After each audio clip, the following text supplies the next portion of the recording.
நம்ம அரை நெல்லிக்காய்ன்னு சொல்லுவாங்க, சின்ன நெல்லிக்காய் சொல்லுவாங்க. இந்த நெல்லிக்காவை கட் பண்ண வேணாம், சும்மா கழுவி தொடச்சி வச்சுருக்கேன் 1/2 கிலோ. இதை ஊறுகாய் போட போகிறோம். எப்படி ஊறுகாய் போடலான்னு பார்க்கலாம். சின்ன நெல்லிக்காய் 1/2 கிலோ. தேவையான அளவு உப்பு, தாளிப்புக்கு 1 ஸ்பூன் கடுகு, 1 ஸ்பூன் மஞ்சத்தூள், 2 டேபிள் ஸ்பூன் தனி மிளகாத்தூள், பெருங்காயம் 1 ஸ்பூன், நல்லெண்ணெய் 100 கிராம். அடுப்பில் கடாய் வச்சு ஒரு 100 கிராம் நல்லெண்ணெய் போடுங்க. காஞ்சிச்சு. கடுகு 1 ஸ்பூன் வச்சுருந்தா அது போடுங்க.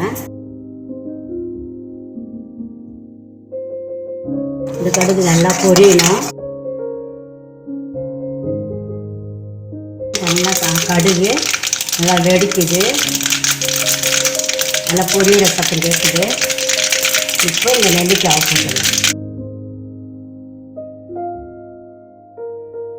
இந்த நெல்லிக்காய் வேகிற வரைக்கும் வதக்கணும். இன்னும் நம்ம முழுசாக போட்டிருக்கோம். நல்லா வதங்கினா தான் வாயில் போட்டால் அது கரைஞ்சி நல்லா டேஸ்ட்டாக இருக்கும். அதனால நல்லா வேகணும், எண்ணெயிலே நல்லா வேகணும்.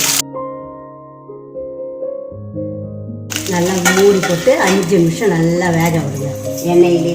இந்த எண்ணெயிலே நல்லா வெந்துடுச்சு. மூடி போட்டு வச்சுருந்தேன், இப்போ தான் மூடி திறந்தேன். இந்த மஞ்சத்தூள் 1 ஸ்பூன் மஞ்சத்தூள், 1 ஸ்பூன் பெருங்காயத்தூள்,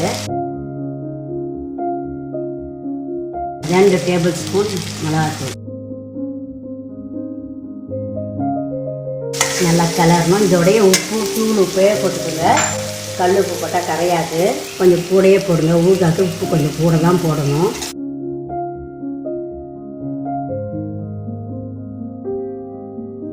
ஒரு 2 மினிட்ஸ் கிண்டிங்கன்னா போதும். ரொம்ப நேரம் கிண்டக்கூடாது அடுப்பில் வச்சு, இந்த மிளகாத்தூள் காஞ்சி போயிடும். அதனால் இப்போ சரியாக இருக்குது. நான் அப்படியே அடுப்புலேருந்து இறக்க போகிறேன். இந்த ஆறுன உடனே ஒரு பாட்டிலில் போட்டு வச்சு சாப்பிடுங்க. ஊற ரொம்ப நல்லாயிருக்கும். ஒரு நாளைக்கு தேவையான ஊருக்கு அந்த மாதிரி பாட்டிலில் போட்டு மூடி வச்சுருக்கேன். ஆறுனோடனே நீங்கள் பெரிய பாட்டில் எடுத்து இந்த மாதிரி போட்டு மூடி வச்சுருங்க. ஃப்ரிட்ஜில் கூட வச்சுட்டு நீங்கள் எப்போ வேணுமோ அப்போ எடுத்து சாப்பிட்டுக்கலாம். இந்த வீடியோ பார்த்ததற்கு நன்றி.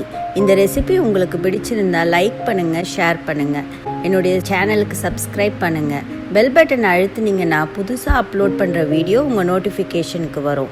உங்களுக்கு புது ரெசிபீஸோ இல்லை ஏதாவது கொஷின்ஸோ இருந்தால் கமெண்ட் செக்ஷன்ஸில் கொடுங்க. நன்றி.